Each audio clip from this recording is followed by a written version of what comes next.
Today is Tuesday, April 8, 2014. Sunrise this morning was at 6:21 a.m. The sun will set at 7:26 p.m. Length of daylight hours today will be 13 hours, 5 minutes of visible light, 14 hours, 4 minutes. The first quarter moon with 61% illumination is 8 days old, will rise at 1:07 p.m. and will set at 2:43 a.m. Wednesday morning. At noon today, the moon will pass above Rutland City at 251,950 miles distant from the center of planet Earth. The moon today will appear within the fifth zodiacal designation, Leo, the lion, spanning the 120th to the 150th degree of the tropical zodiac between 125.25 and 152.75 degrees of celestial longitude. Attributes of Leo people include warmth, action orientation, a drive to be loved and admired. Born this day, happy birthday. The sun is in Aries, the ram. The St. Louis Post-Dispatch says you might be tempted to give in to grouchiness today, like this morning, for example, snapping at the bus driver, the guy who sells you your newspaper, which, thanks for buying it today, instead of just stealing it off your neighbor's lawn, the coffee guy, your co-workers, the UPS guy, that character out front who always asks you for spare change even though you never give him any. What was that name you called him? Muttering under your breath, putting together all those creative curses. What exactly is a mook anyway?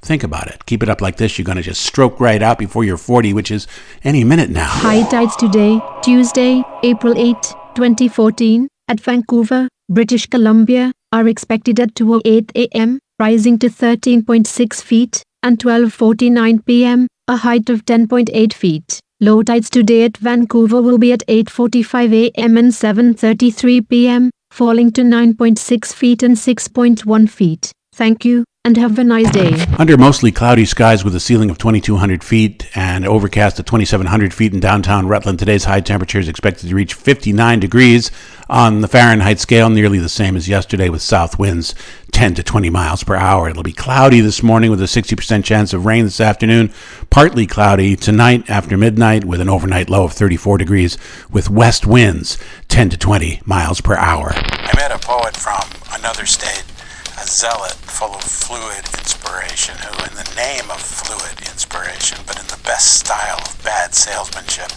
angrily tried to make me write a protest in verse, I think, against the Volstead Act. He didn't even offer me a drink until I asked for one to steady him. This is called having an idea to sell. It could never have happened in New Hampshire.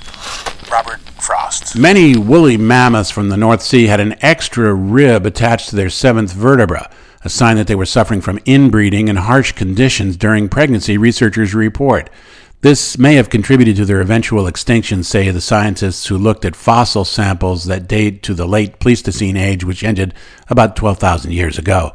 At the time, mammoths were battling disease, famine, and cold, which led to smaller populations. This led to inbreeding and unfit mammoths, says Friets and Gallis, an evolutionary developmental biologist from Leiden University in the Netherlands. It's what you call an extinction vortex that becomes difficult to stop, she said.